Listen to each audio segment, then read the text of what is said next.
अम्मा बादु फ़अऊज़ु बिल्लाहि मिनश शैतानिर रजीम।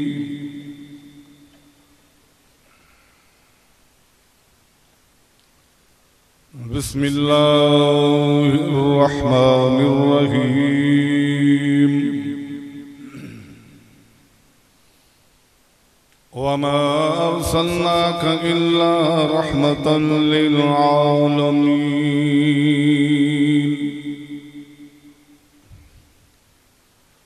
वक़ाल नबियुहुल मुकर्रमुल करीम अना ख़ातमुन नबिय्यीन ला नबिय्य बअदी।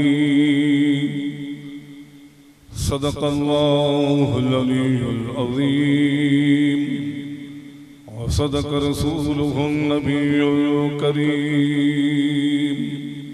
दुरूद शरीफ। अल्लाहुम्मा सल्लि अला सय्यिदिना मुहम्मदिन नबिय्यिल उम्मी व अला आलिहि व अस्हाबिहि व अहल बैतिहि व अज़वाजिहि व ज़ुर्रिय्यतिहि कुल्लिहिम अजमाईन। अल्लाह जे फज़ल ऐं करम सां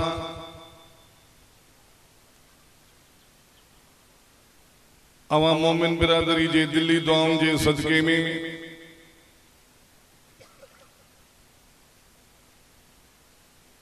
ऐं अकाबिरीन जे बरकत भरन दुआउनि सां अवां असांजी भागन भरी मजलिस नसीब थी आहे। इन ते लख शुक्राना। महीनो भी मेरा जिया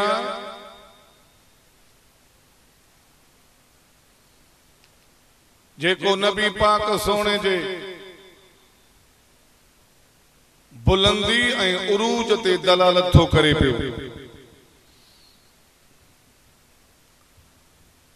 जै पाक मोहम्मद मुस्तफ़ा करीम के सब चो सल्लल्लाहु अलैहि वसल्लम रब साईं फर्शन को खणाए अर्शन तक पहुंचायो।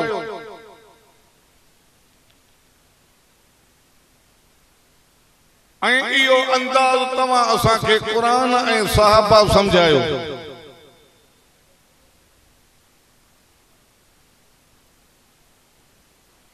कीअं नबी पाक सोने के अल्लाह पंहिंजो अर्श घुमाए जो रब पंहिंजे महबूब मुस्तफ़ा करीम जे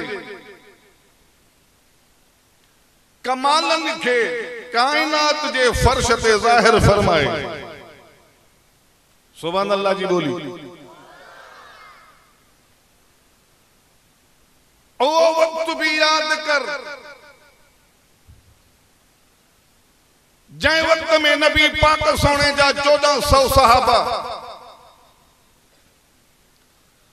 जिन नबी पाक सोने जो मेराज असांखे समझायो।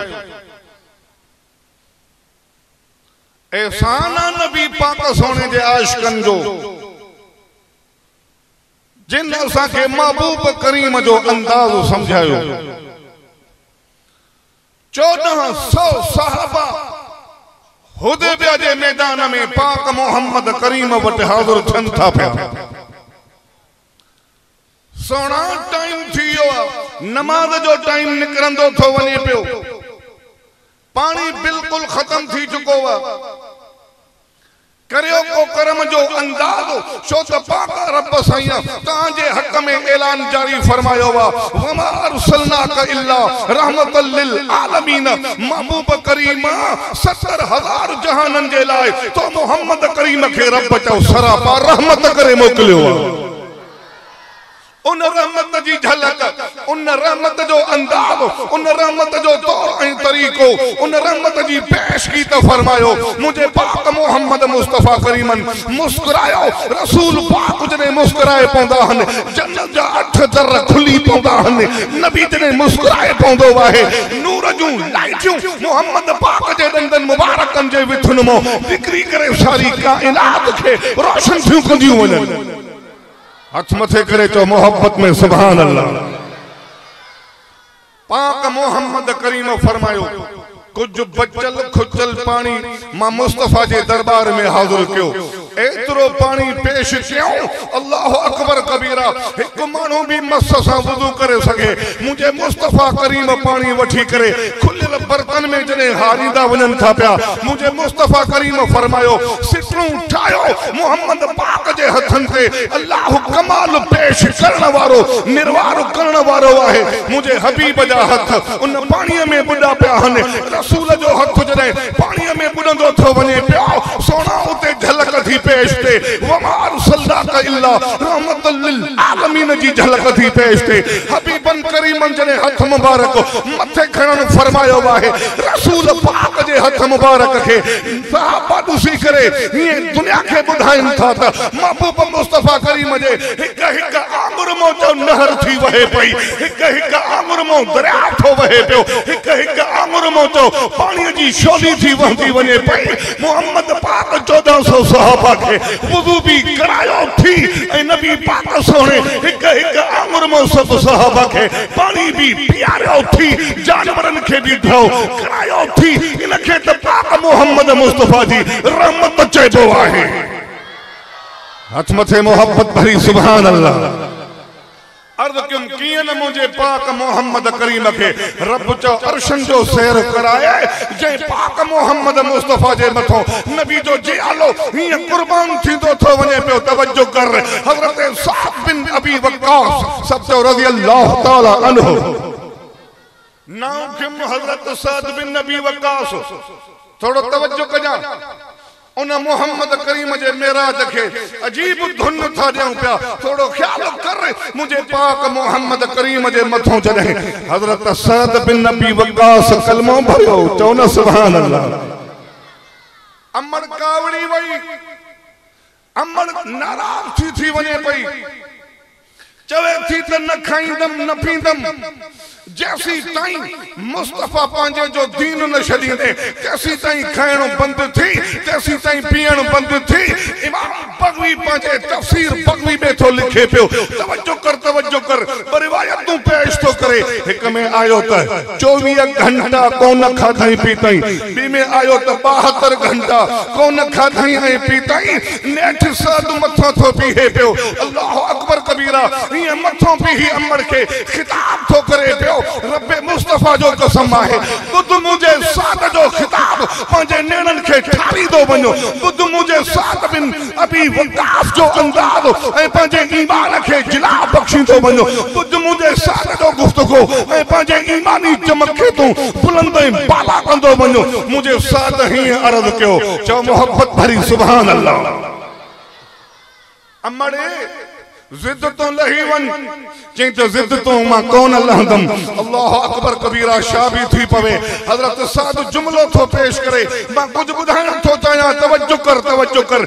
अकाबरीन जी मौजूदगी में मां परबला थो चवण चाहियां। हजरत साद बिन नबी वक्कास रज़ी अल्लाह तआला अन्हु ये अर्ज करे थो त अमड़े जेकॾहिं रब तो में 100 साह खलके, घणा साह 100 गाला घणा गाला हथ मथे करे गाला हिक 100 साह तुझे जान में विधा वनन, हिक 100 साह तुझे जान में विधा वनन।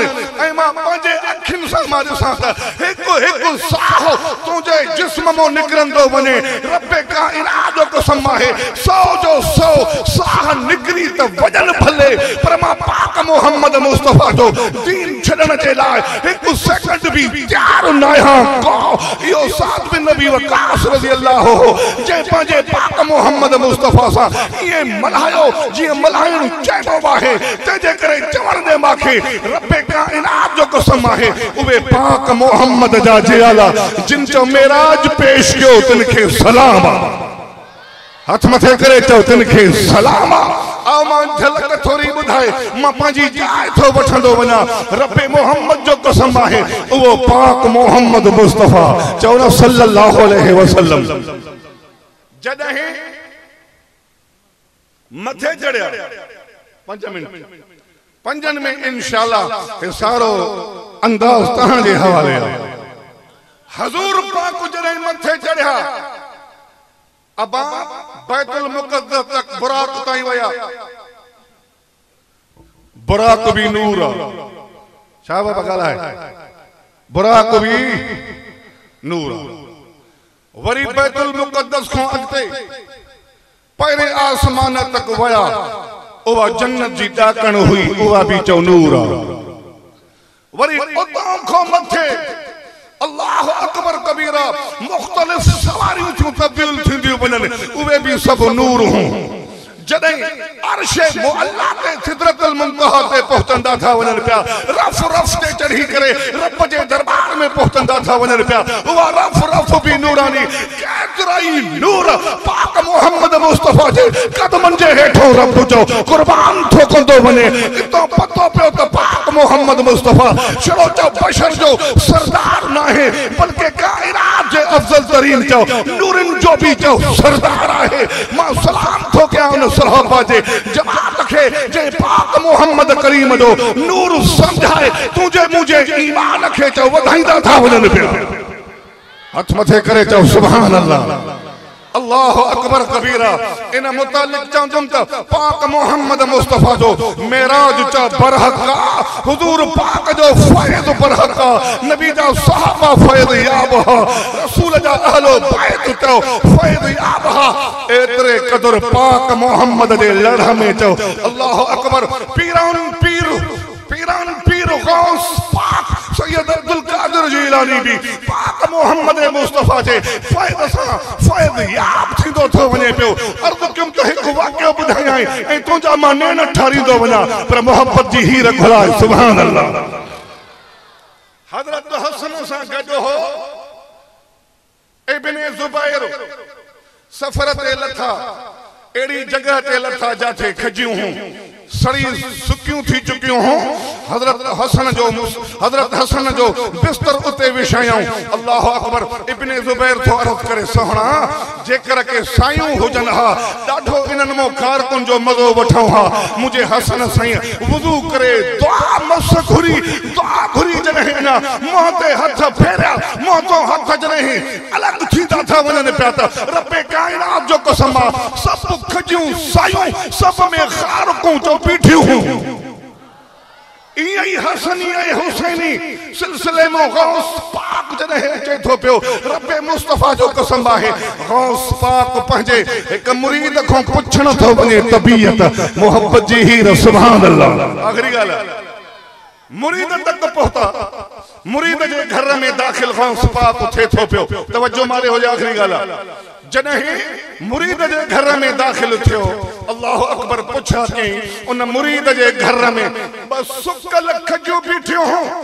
किताबन लिखियो चंद सालन को वठी उनन फर कोन दिनो हो सोना दिस जाए हसनी जो कमाल सोना दिस जाए हुसैनी जो कमाल शोत गौस पाक हसनी भी थी शोत गौस पाक हुसैनी भी थी हसन में कमाला हसनी में कमाला हुसैन में कमाला हुसैनी में कमाला सजो फैज़ उन मेराज वाले वारिस मोहम्मद रसूल जो अर्ज़ क्यों त गौस पाक जने डिठूं खुश्क सुकल थोड़ा पुंज डिठा अल्लाह अकबर कबीरा मुझे गौस पाक हुक्म दिनो त मुझे लाए वुजू जो पानी तैयार कयो वुजू जो पानी पहुंचंदो थो वने पियो गौस पाक पीराने पीर सैयद अब्दुल कादिर जिलानी हसनी हुसैनी अलवी मुर्तज़वी उन जे हक में थो मां गाल कंदो वना बुध मुझे गौस जो फलाइल बुधो पाजे ईमान खे चो